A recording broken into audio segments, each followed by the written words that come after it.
আসো আসো আসো।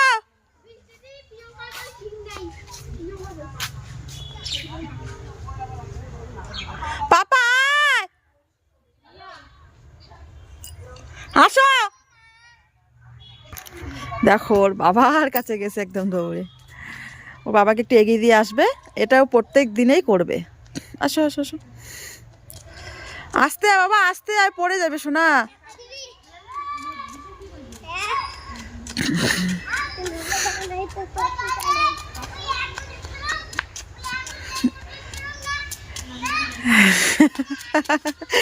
পাগলা বাবা আমার।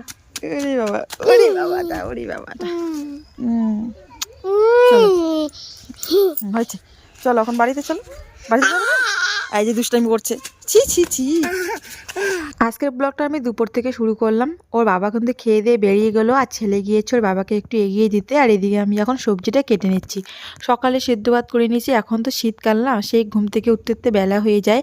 তারপরে কী হয় বলো তো, তরকারি রান্না করার সময় থাকে না, তখনই কী করি, আমি সেদ্ধ ভাত দিয়ে দিই। তো যাই হোক, এখন দুপুরে রান্নার জন্য আমি করছি, বাঁধাকপি কেটে নিচ্ছি।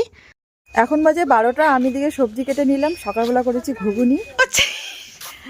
কি চুরি করছিস বলতো তুই? হ্যাঁ, আমাদের ঘরের সামনে শাক দেখো ও তুলে নিচ্ছে, আমি একদিন এখনো খাই নাই, ও দেখো একদম কুমড়ো শাক তুলছে। তো এটা কি ঠিক হচ্ছে বলতো? দেখ তুই কি করছিস, দেখি কতগুলা, মা ভগবান। এই ছি, নোংরা। নে নে খা, শাক তুলবি আর শাকের তরকারি দিবি। আজকে কিন্তু দারুণ রোদ উঠেছে, আমার জামা কাপড়গুলো একদম শুকিয়ে যাবে। অর্ধেক সবজি কাটা করে নিয়ে ছেলে গিয়েছে ওর বাবার কাছে এগিয়ে দিতে, তো ছেলেকে আনতে গিয়েছি। আর এখন দেখো আমি বাকি সবজিটা কেটে নিচ্ছি। মানে প্রথমে বাঁধাকপিটা কেটে নিচ্ছি, এখন শুধু মানে বেগুনটা আলুটা কেটে নিব। আর সিমটা মানে আলু বেগুন সিম দিয়ে কিন্তু ঘন্ট হবে। এই শীতকাল মানে হচ্ছে আমাদের বাঁধাকপির ঘন্ট খাওয়া খুব ভালোবাসি আমরা।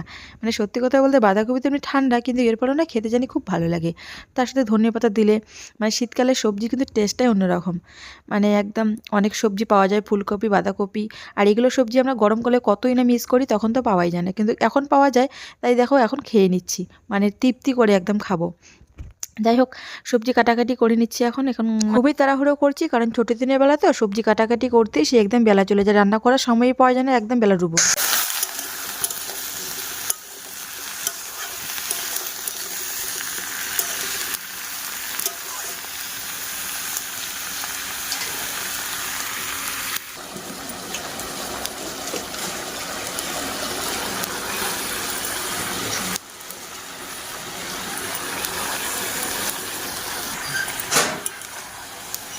সত্যি এই ছোটো দিনের বেলাটা এতটাই ব্যস্ত থাকি না, সকালবেলা উঠে সেই একদম দেখতে দেখতে 1টা বেজে যায়।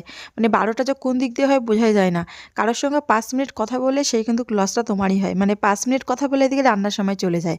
তো এর জন্য গল্পগুজব বন্ধ, শুধু রান্নাবান্না করো, তারপরে কি করো করো। আর কারোর সাথে গল্প করার এখন সত্যিই সময় নেই, কারণ আমি যতটুকু কাজকর্ম করার পর আমি ভিডিও এডিট করি, আমি একদমও সময় পাই না, আমি নিজেকে সময় দেওয়ার সময় পাই না।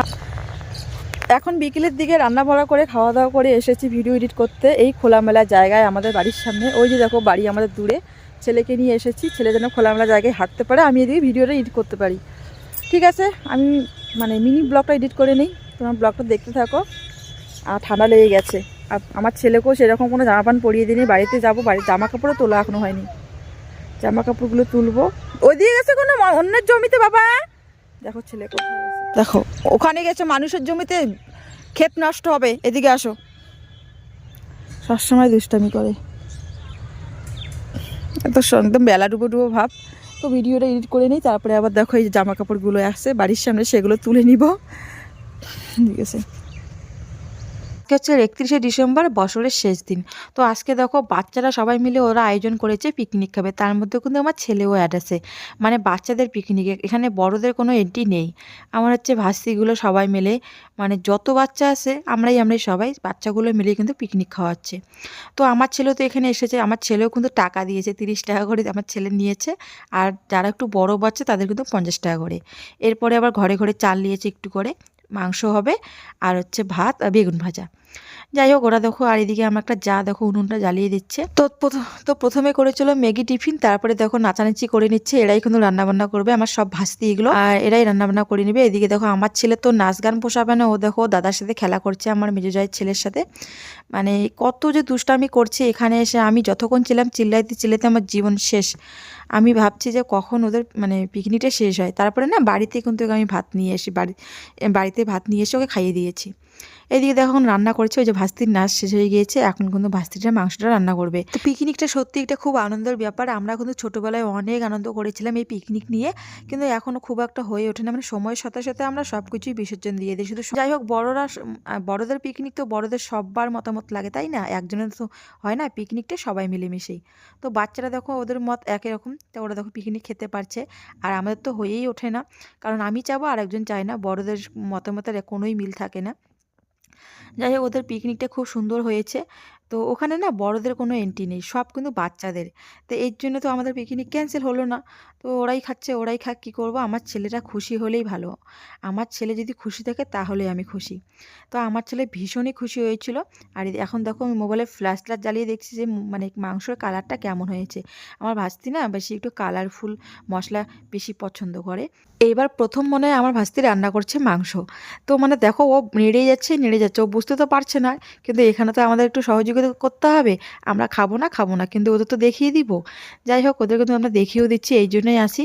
আর তারপরে না আর থাকতে পারিনি, কারণ আমার ছেলে দুষ্টামিটা মানে যতই যাচ্ছে অতই বেড়ে যাচ্ছে ওখানে। মানে বেশি দুষ্টামি করছে, সবাইকে ধরে মারছে, এত পাজি না। পরে বাড়িতে এসেছি, বাড়িতে খাবার নিয়ে এসে কিন্তু ভাত খাইয়ে দিয়েছি। যাই হোক তারপরের দিনকার ভিডিও ওই যে বলি আর হয়ে ওঠে না, বাচ্চা কাচ্চা নিয়ে ভিডিও করা অনেকটাই কষ্টকর। যতটুকু পড়ি তার ফাঁকে ফাঁকে ভিডিও করি। তারপরের দিন সকালবেলা দেখো এই জায়গাটা একদম এতটাই নোংরা হয়েছে, খড়ির একদম বস্তা মানে সব কিছু দিয়ে একদম অগোছলো হয়ে গেছিলো, এখানে খড়ি রেখেছিলাম। তো এই জায়গাটা এসে পরিষ্কার করে নিলাম। পরিষ্কার থাকলে সত্যিই খুব ভালো লাগে, কিন্তু সময় পাই না। আমি চাই সবসময় পরিষ্কার পরিচ্ছন্ন করতে, কিন্তু সময়টা একদমই পাই না। তারপরে দেখো এই জায়গাটা ধুয়ে দিলাম। উনানে রান্না করলে যে এতটাই নোংরা হয় না, দেখো কালি কিন্তু বসে গেছে। এই কালিগুলো প্রত্যেক দিন আমি সার্ফ দিয়ে কিন্তু ঘষে ঘষে দিই, এরপরে কিন্তু উনানের জায়গাটা কালি বসে গেছে। কী করবো বলো তো, কষ্টের সংসার, কষ্ট করেই দিন এমন করে কাটাতে হবে। রান্নাঘরটা সবথেকে ভালো লাগে, রান্নাঘরটা হচ্ছে খাবার দাবার রাখার জায়গা। আমি চাই কি বলো তো, সকালে ঘুম থেকে ওঠার জন্য রান্নাঘরে অতটাই আমার সময় দিতে লাগে না। এই রান্নাঘরের সময় এতটা দিতে লাগে, বাইরের কাজগুলো তো করতে সময় লাগে। তো কিছু তো করার নেই। দেখো আমি পা দিয়ে কিন্তু কালিগুলো মানে সার্ফ দিয়ে ভালো করে ধুয়ে মানে ঘষে দিচ্ছি। এরপরও না হয়ে যায় সব সময়, কারণ আমি তো উনানে রান্না করছি, উনানে রান্না করে তো ওই পাকা ঘরে দাগ বসবেই না। কবে যে আমার একটা মানে মন মতন একটা রান্নাঘর হবে, সত্যি শুধু মনে হয় স্বপ্নই থেকে যাবে। আর মনে হয় এগুলো হবে না। মাঝে মাঝে এটাই ভাবি যে আমার কি এগুলো কি স্বপ্নই থেকে যাবে, কবে হবে? কারণ যতই দিন যাচ্ছে ততই কিন্তু সমস্যা বাড়ছে, সমস্যা কিন্তু কমছে না আমাদের সংসারে। আমি কিন্তু ঝাড়ু দিয়ে টান টান করে ঝেড়ে দিই, এরপরও না মানে ভেজা থেকে যায়। পরে আবার কী করি বলে তো, ন্যাকড়া দিয়ে মানে কাপড় দিয়ে কিন্তু মুছিয়ে নিই, এরপরও না এরকম হয়। মানে এই ঘরটার মধ্যে একদমই রোদ পড়ে না, একদম ছায়া থাকে তো সবসময়, একদম তাড়াতাড়ি শুকোয় না ভেজা থাকলে। যাই হোক আমার রান্নাঘরের ঝামেলা শেষ করে নিয়ে এখন আমি উঠোনটা ঝাড়তে আসলাম। উঠোনটা ঝাড়তে যেতে মোটামুটি 9টা বেজে গিয়েছে। এমনিতে তো শীতকালে এখন বেলা হয় ঘুম থেকে উঠতে, তার উপরে আবার ঘর দুয়ারে কাজ করার পর যদি আমি বাইরের কাজটা করি আমার অনেকটাই বেলা হয়ে যায়। এর জন্য সবার আগে মানে কী করেছি বলো তো, বাইরে উঠোনটাকে ঝেড়ে নিয়েছি, বাইরে রাস্তার ঘাটটা, কারণ ওই দিকে তো সবাই যাওয়া আসা করে না, অত বেলা পর্যন্ত যদি ওটা আবার বাসি রেখে দেই মানে কেমন দেখায়। ওই জন্য ওটা ঝেড়ে নিয়েছে, এখন কিন্তু বাড়ির ভেতরটা আমি ঝাড়াঝাড়ি করছি। আর এখন একটু উঠোনটা ঝাড়তে বেশি সময় লাগে, কারণ আমার ঝাড়ুটা ছোট হয়ে গিয়েছে, ছোট ঝাড়ু দিয়ে না একটু বেশি সময় লাগে। আর কিছুদিন পর তো এটাতে ঝাড়ু যাবেই না, মানে বড় ঝাড়ু লাগবে, যতই বড় ঝাড়ু হবে ততই ঝাড়ার সুবিধে হবে। তো উঠোন ঝাড়ার যখন ঝাড়ু শেষ হয়ে যায় না, মানে ছোট হয়ে যায়, তখন বরকে বলতে বলতে অনেক দেরিতে নিয়ে আসে। আমাদের মধ্যবিত্ত সংসারে এই এক নিয়ম, যখন কোনো জিনিস শেষ হয় তখন আমরা খুব সহজে জিনিসটা ঘরে আনতে পারি না। অনেক সময় অনেক ধৈর্য নিয়ে অনেক প্রতীক্ষার ফলে কিন্তু আমরা আনতে পারি, অনেক কষ্টের পর। আমার রোজকার এই কাজগুলো নিয়ে আমি তোমাদের সঙ্গে শেয়ার করি। অন্য কাজগুলো যখন আমি শেয়ার করি তখন তো আমি তোমাদের সঙ্গে ভিডিও শেয়ার করতে পারি না, কারণ ওই সময়টা আমি ছেলেকে মোবাইল দিই, আর তখন তো বর বাড়িতে থাকে না। আর ছেলেকে মোবাইল দিয়ে আমি কাজগুলো করি, যেমন মনে করি বিছানা পরিষ্কার করা, গোছানো, জামা কাপড় ভাঁজ করা, আলনা গোছানো, তারপরে হচ্ছে শুকে জামা কাপড় মানে গুছিয়ে রাখা, এই সম্পূর্ণ কাজগুলো কিন্তু আমি ছেলেকে মোবাইল দিয়ে আমি করি। তখন কিন্তু ছেলেকে মোবাইলের মাধ্যমে ব্যস্ত রাখি, তারপরে তো আমি কাজগুলো করি। এই জন্য ভিডিও শেয়ার করতে পারি না। আমার তো 2-3টা ফোন নেই, আমার একটাই ফোন।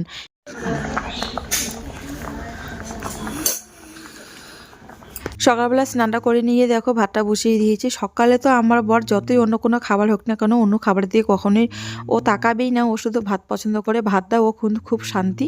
তো এর জন্য আমি কি করি বলতে, স্নানটা করে এসে কিন্তু আগে ভাতটা বসিয়ে দিই, তারপরে যদি অন্য কোনো খাবার থাকে সেটা করি, কিন্তু আমি ভাতটা বসিয়ে রাখি, মানে তারপরে কিন্তু অন্য কোনো খাবার দাবার আয়োজন করি।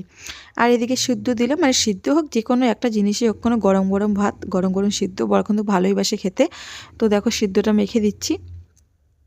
আর কালকে কিন্তু বাঁধাকপির একটু ঘন্ট আছে, সেটা কিন্তু দিয়ে দিয়েছি। শীতকালে এই এক সুবিধা, মানে আগের দিনে কিন্তু তরকারি পেতে থেকে যায়, মানে নষ্ট হওয়ার কোনো ভয় থাকে না, সেটা কিন্তু পরের দিন আমরা খেতে পারি। আর এদিকে বরমশাও রেডি হয়েছে, খেয়ে দিয়ে ও এখনই বেরিয়ে যাবে কাজে। আর তারপরে ছেলেকে নিয়ে আমি সকাল বিকাল সম্পূর্ণ একা কাটাবো। ছেলেকে নিয়ে একা কাটানো সত্যিই অনেক কষ্টকর। সকালবেলা উঠে আজকে ব্লগটা এডিট করছি। তো বন্ধুরা, আজকে ব্লগটা এই পর্যন্ত, দেখা হবে নতুন কোনো ব্লগে। আবার কিন্তু নতুন একটা ব্লগ শুরু করে দিয়েছে এই বাগান থেকে। তো ঠিক আছে, আগের ব্লগটা দেখতে থাকো, খুব তাড়াতাড়ি আবার নতুন ব্লগ আসবে।